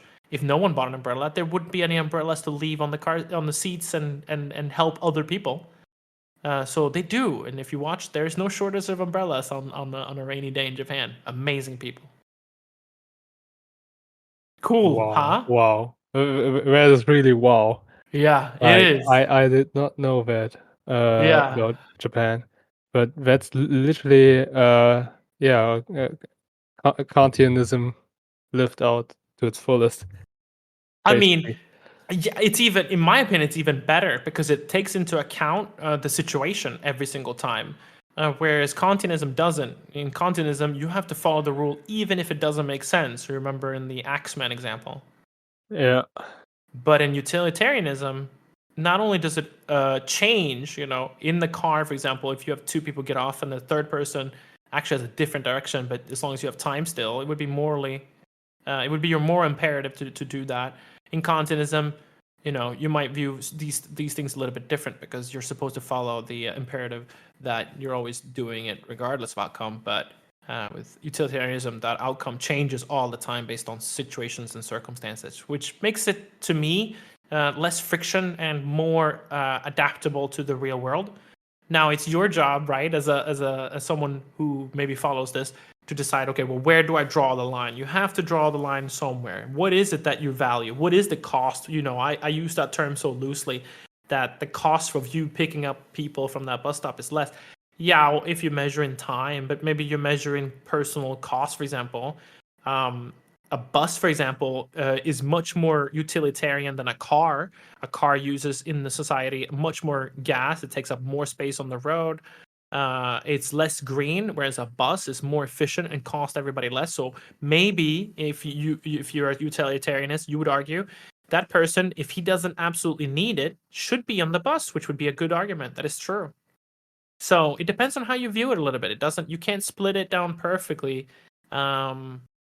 But what do you think about utilitarianism now that you've heard? Right? This is the third theory we've done. We have lots more. What do you think about this one? So I have two thoughts. Yeah. First thought was like when you were talking about buying an umbrella, when like the Japanese buying an umbrella and then like leaving it and at the train station or at work, for example, for other people to use. Sounded like communism to me. Like, Uh-huh. I mean, in communism, people don't own anything, right? Right. Like There's no everyone, private property. It yeah, only belongs to the government, yeah, yeah, or the state, yeah. and yeah, that sounded like communism to me. But Mhm. in case of Japan, it might kind of be a mix where like for some things like an umbrella, it's okay to I don't know what to call it, like give it up to communism, Mhm. give it up to the community. Yeah. That's probably where the word communism comes from. Yep. Community communism. I think so. Uh, yeah, something like an umbrella or wearing the mask when you're sick. But other things like your personal laptop, obviously that belongs to you. So Mhm. if that kind of thing works in Japan, that to me that sounds really good. Like Mhm. that sounds really interesting. Yeah. It is. I'll give you another one. Um, the reason why I would say it's not communism is because the Japanese still buy and they choose to buy with their own money the umbrellas. So there is, still you have to consider the capitalism in that part. That money goes to the shop pays taxes, and the money goes into the community. So there's really important that I distinguish those two to that there is free choice. They could choose to not buy that umbrella. Some people, I'm sure, don't. Right? They probably just pick up umbrellas every time they need one, but they don't actually supply an umbrella to the system. So in that sense, I think it's not like communism because this is more of a model that actually would work, or actually does work, I should say. But we see this being introduced also in our own society. For example, something that's been talked about a lot, many times in various countries, is car sharing. Of course, maybe in the future that there are going to be these autonomous cars, like Tesla that we already know. And maybe they're so expensive that the government or private company maybe start buying a fleet of them, and then you just share cars. So you say, you put on in your phone in the morning, I need to go to this destination. This is my morning schedule. I need this car ride every morning at exactly this time, and I come back. And you can, as a company or even as the government, then assign that car to go pick up that person, and get the money for whatever that would cost for their fare, of course. And then that car could be used by, you know 60 more people maybe during that next you know what I mean. You could use that car, depending on how dense and populated your city is. You could use that car to send so many different people, compared to how a car looks like today. A car is, I think they said it, the last data I saw was 80% of cars in America are empty 80% of the time. So 80% of the time it's just one person. Excuse me, not empty.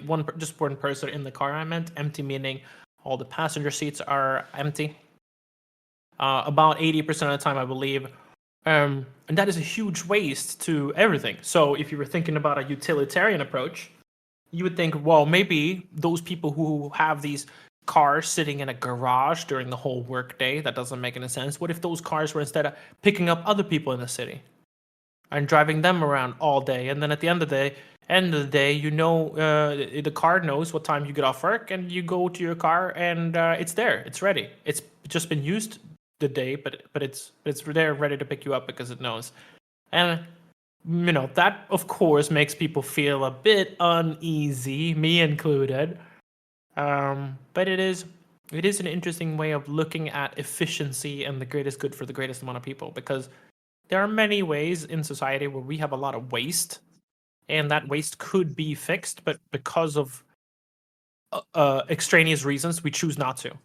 The reason why this is not a popular, the reason why you feel a little bit uneasy when I say that your car could be driving 60 people during your workday is, why should I let other people be in my car when I paid for my car, right?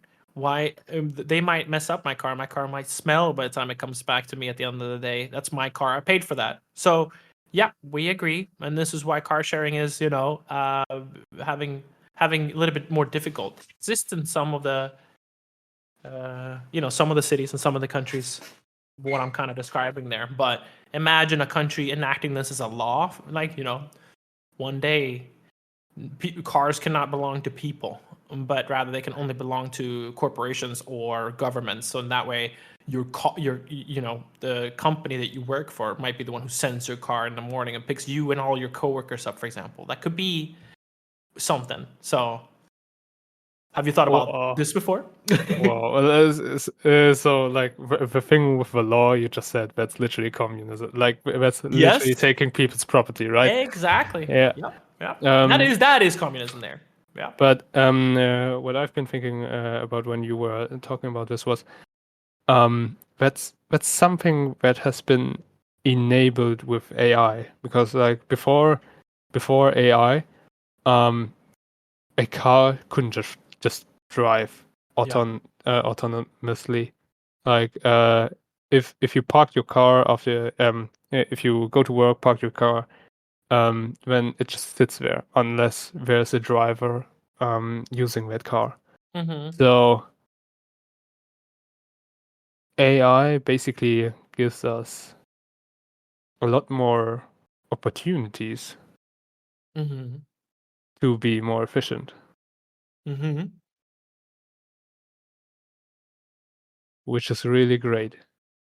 I but the first thing I was thinking is, are we even sure that the first Teslas and everything that was actually AI? I don't think it was it? They were just coded. Yes, but now it's Now it's AI. version 12. It's full end-to-end AI, so Okay. there's no hard code Uh-huh. in there. Gotcha. I did not know that. Wow, that's crazy. That has And happened that's last year or so. Last year it started to go end-to-end. wow. Yeah, it's the So future. yeah. Um, I wanted to ask you, like, you were describing utilitarianism, Uh-huh. basic like within Japan, for example. But how does utilitarianism work outside, like in between states? So we're Uh-huh. still talking about international relations, right? Yeah. So So, yeah, uh-huh. tell us, tell us. Yeah, so that is exactly where it breaks down. And like you were correctly pointing out, I think these different theories and political theories that we'll go over in these, you know, various podcasts, there are different times where they might be more or less applicable. For example, you know, we were stating that if you were to start a country tomorrow, realism might be the best idea. It probably isn't the deontological approach, because you know other people are not playing by those rules. So you know, if you were playing by Kantianism, you know you're going to get run over. No one's going to follow you. It's just not going to work. It only works in Kantianism if everybody's in on it. And that's what is also the problem a bit in utilitarianism, because utilitarianism, it leads to being taken advantage of naturally anyway.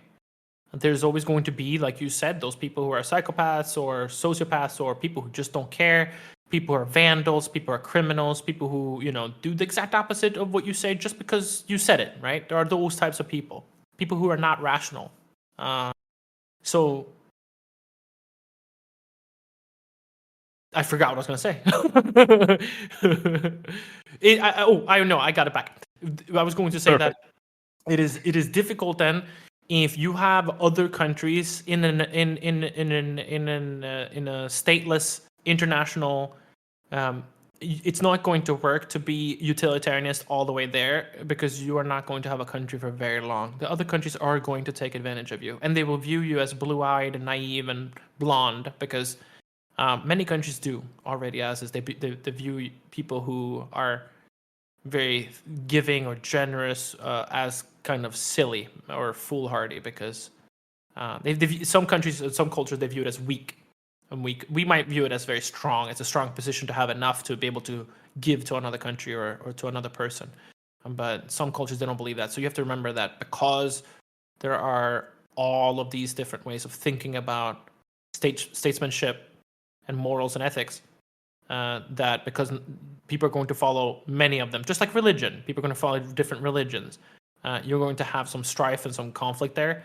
And utilitarianist is not very military aligned. Greatest good for the greatest amount of people is never with military. Military only costs usually, pretty much, because it costs damage, lives, destruction, economic rebuilding. So if you were ever to think of it as a video game or something like that, you'd be just trying to gain more resources instead of spending it on a standing military, and even less on spending that on missiles and things that you don't get that money back. So yeah, it would not work. It would not work well for the utilitarist statesmanship to try to. They would be very ideologically driven. They would Motivated. Yeah. They would be very, let's all get together, let's all agree on these things. That would be the greatest good for the greatest amount of countries. But then whichever country is going to be realist is going to say, well, I don't follow your stupid rules, even if all of you, the rest of you agree. I don't care. I'm going to do what's best for me. And then if you have that, even if you have all of the other people, if you still have the realists who are going to do their best interest for themselves, it's going, they're eventually going to probably own the entire rest of the world then. Probably. If you have a long enough time span, that's what I'm guessing is going to happen. Are there scenarios where utilitarianism would work internationally? Like, Yes, tell us. when it's no longer international. once once we are only one country or one governmental body on this planet, because we have, humans live on 100 different planets. It's gonna be that this planet is so small that it's gonna have one governing body. I mean, that's already kind of happening, right? We're choosing one language. We're trying to choose one economy or currency. We keep making it easier and easier. The euro, to reduce the amount of differences. We have internet and global economies tied together, and so eventually we are going to become, probably, if we survive as a species long enough, we are going to become just one authority on this planet, most likely, and there will be other authorities on other planets. So once that happens, utilitarianism can work on this planet. I think that's bad if we only have one government, basically a world government. Because, Sure. I think there should be checks and balances. That's not very realist of you to say. So now you're a little bit out. But yeah, agreed. That's what the founding forefathers of America also thought, right? They looked at UK, thought it was oppressive, and wanted to create something that had checks and balances. Yeah, checks and balances is really important because the quote unquote world government could always get out of control, and in today's scenario, basically, USA versus Russia, they keep each other at check. Like, for example, Edward Snowden exposed the NSA, and now he's living in Russia. Yeah. On the other hand, like some critiques of Russia might be fleeing to the USA and still work and live from there. Yeah. So Yeah. in that sense, Germany I did think, this after the World War. That's what NASA's built up of, is of old Nazi German people who were going to be prosecuted. and they fled to America and were given NASA contracts, and they headed the space program. So that's how that happened.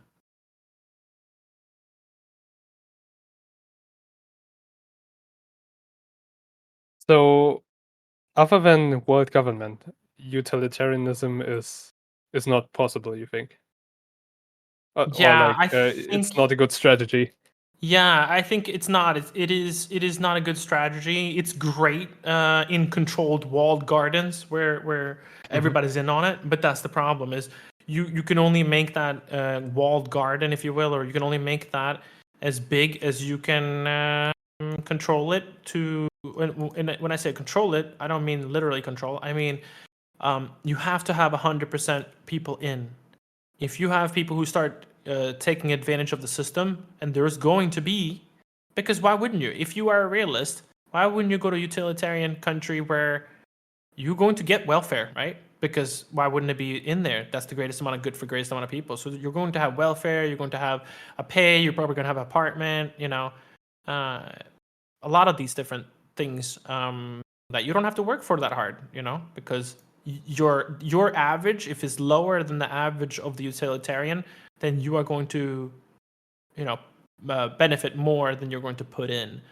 So, and once you have that, then you have a lot of sag and heaviness and things to the system, right? People are not pulling their weight, and that's going to cost more on the healthcare, the economic, etc. Taxes, welfare, pick a thing, and then the more people you have who join that system on that, the more the system is not going to work. So it quickly unravels. So this is why I am a utilitarianist to only myself. I don't force this on anybody else, and I don't expect utilitarian back either.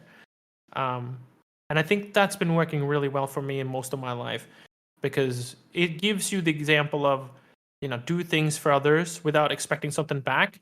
And interesting about that is that's kind of like the key to life. If you devote some time to helping homeless people or animal shelter or whatever, that seems to be a huge part of what people say gives them meaning in life. So this is why I choose utilitarianism. I realize sometimes I am going to get taken advantage of, but at the end of the day, I do things for people all the time. And I live this. I really mean this. I mean that I am utilitarianist to the point where, like last year, I made more money than I had ever made in my entire career, in my life before. And I donated more money than I have ever donated in my entire life. And I volunteered and I ran in more charities than I have ever done in my life. So I just increased everything accordingly to what my capabilities were. This year, I make significantly less money due to financial hardships, and I donate less as well. So I'd go accordingly there as well. Okay. Okay. So you want big winners who contribute a lot to the system, but those big winners, when they're very big, it's just the outliers. If you look at a bell curve, the outliers of the high-end income people are not going to benefit in a utilitarian system. They're going to benefit in a realist system.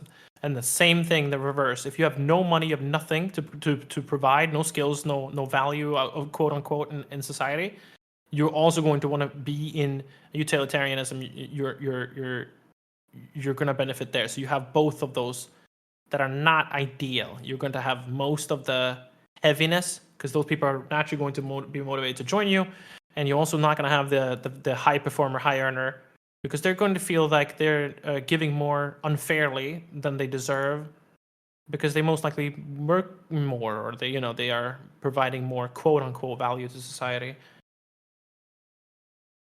So that Okay. makes it kind of inherently flawed if you don't operate from the viewpoint of you can only control yourself. You can control yourself. So utilitarianism works for yourself. But then after that, can you extend this to your family? Like your immediate family or your wife, maybe? Yeah, you probably can. If this person is all in, or they already are you kind of a utilitarianist like me as well. There are more people who are like me out there. Then yeah, okay, you can. But as long as but as soon as you have someone who acts or doesn't provide enough into it, it's going to become heavy for the other part. Okay. To me, this sounds like someone who believes in utilitarianism, a very important skill that they have to learn is to identify someone else who's also believing in that, Yeah. and then they can like be utilitarianists together. Yes. Maybe this is why I view most people I meet, I put them in one of these theories and morals very quickly. It's a stereotype I kind of do. Most people, they view you and they judge you by your socioeconomic status, your clothes. And of course, I do that, we try not to, but we can't help ourselves. I think you're kidding yourself if you act like you don't. But of course, we try to reduce this. But one of the things I do kind of immediately when I shake someone's hand, I hear their name and I start talking to them within 3-5 minutes or so, I've probably put them on one of these things because it helps me realize how what my expectations for this person is, what I think how they're going to react. They become more conspicuous that way.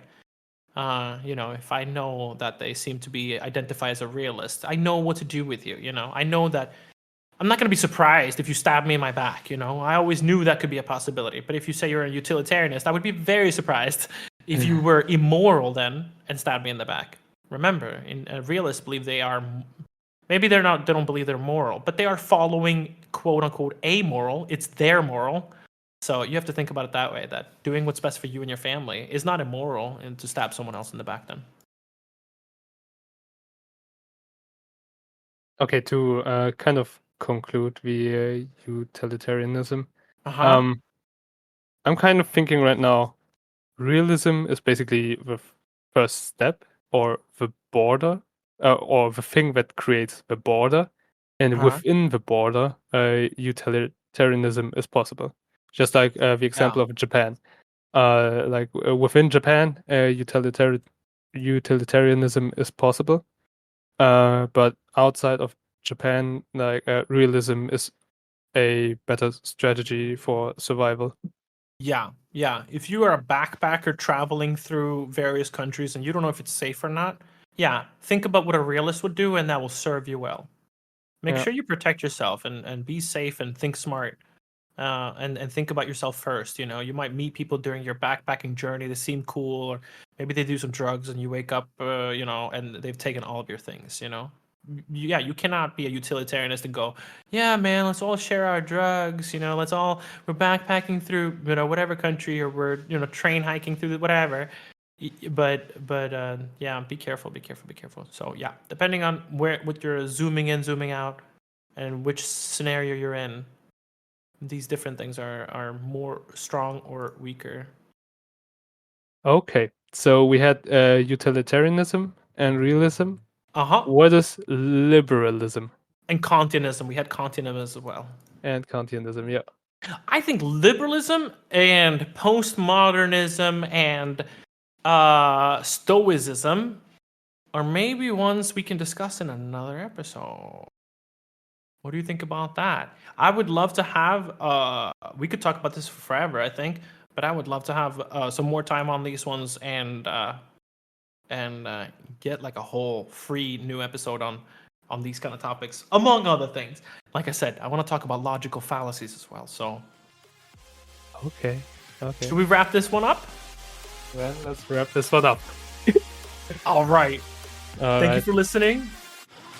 As you say, to the Kimudo episode, Kimudo podcast. We love you. Bye bye. Bye bye.